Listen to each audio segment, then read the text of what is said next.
Bismillahirrahmanirrahim. Assalamualaikum warahmatullahi wabarakatuh. Hari ini akan dilakukan pembacaan mengenai foto polos abdomen X-ray. Didapatkan ada gambar foto polos dengan posisi erect atau berdiri pada pasien secara AP dan ada juga yang secara PA. Ini adalah gambaran secara normal. Jadi pertama kita akan mengidentifikasi terlebih dahulu dari kelayakan pembacaan foto polos itu mengenai identitas dari pasiennya.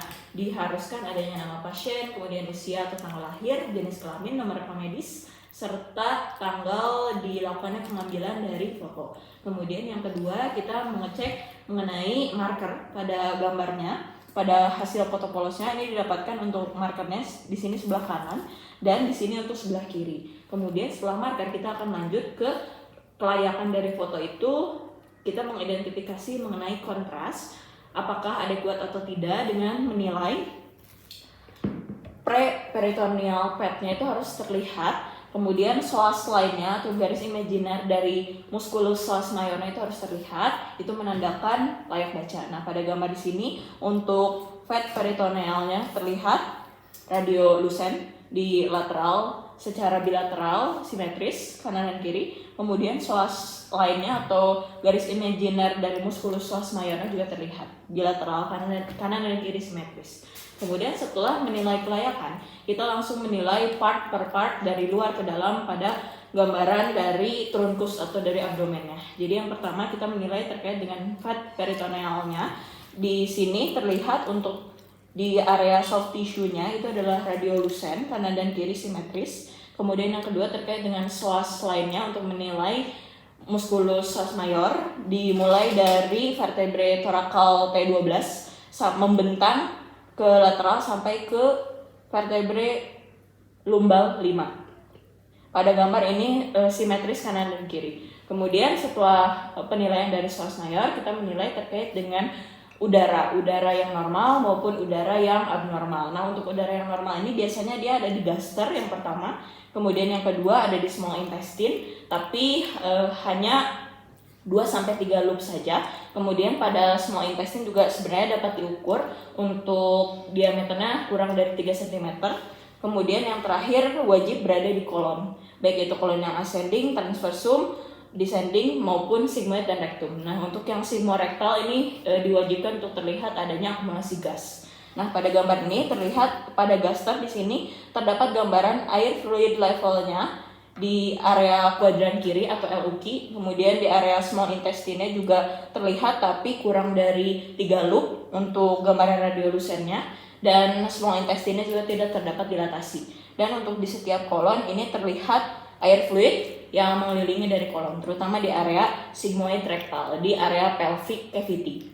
Kemudian setelah penilaian udara, kita menilai organ-organ solid. Organ-organ solid yang dapat terlihat pada gambaran foto polos abdomen itu yang pertama itu adalah kidney. Untuk kidney ini kita bisa mengukur kidney yang sebelah kanan dan sebelah kiri, dimana yang kanan dan kiri ini yang kanan harus lebih rendah karena memang pada kenyataannya ginjal yang kanan ini tertutup oleh hepar. Jadi untuk yang ginjal kanan ini dimulai dari lumbal 2 sampai ke lumbal 4. Kemudian untuk yang ginjal sebelah kiri dimulai dari lumbal 1 sampai ke lumbal 3. Dimana untuk panjang dari setiap ginjal itu tidak boleh melebihi dari 3 vertebrae. Kemudian setelah ginjal kita menilai ada tidaknya hepatosplenomegaly, di mana untuk hepar ini pada keadaan normalnya hepar itu berada di RUQ atau right upper quadrant. Nah, pada gambar ini terlihat untuk gambaran hepar radio opak berada di batasnya di costae 11 dan 12. Kemudian untuk yang spleen dia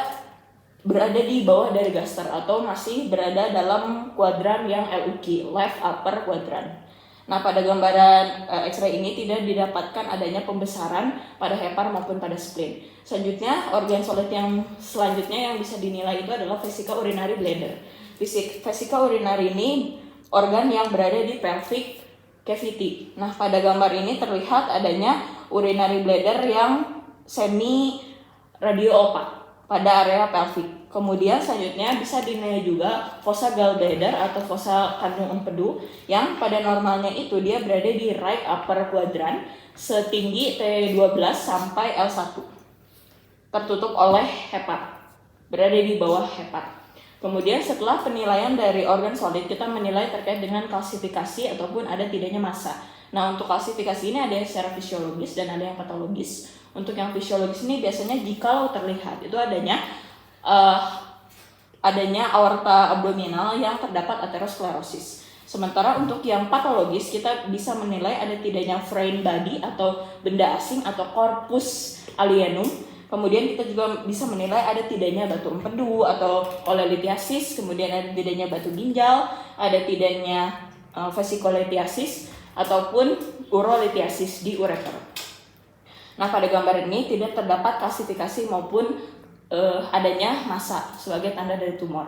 Kemudian setelah penilaian dari klasifikasi ataupun tumor, kita bisa menilai terkait dengan area soft tissue. Nah, untuk soft tissue ini bisa dua yang kita nilai. Yang pertama itu terkait dengan subcutaneous di area paling perifer atau paling lateral.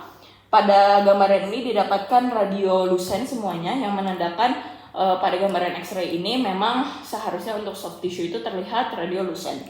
Ini berdekatan dengan fat peritoneal.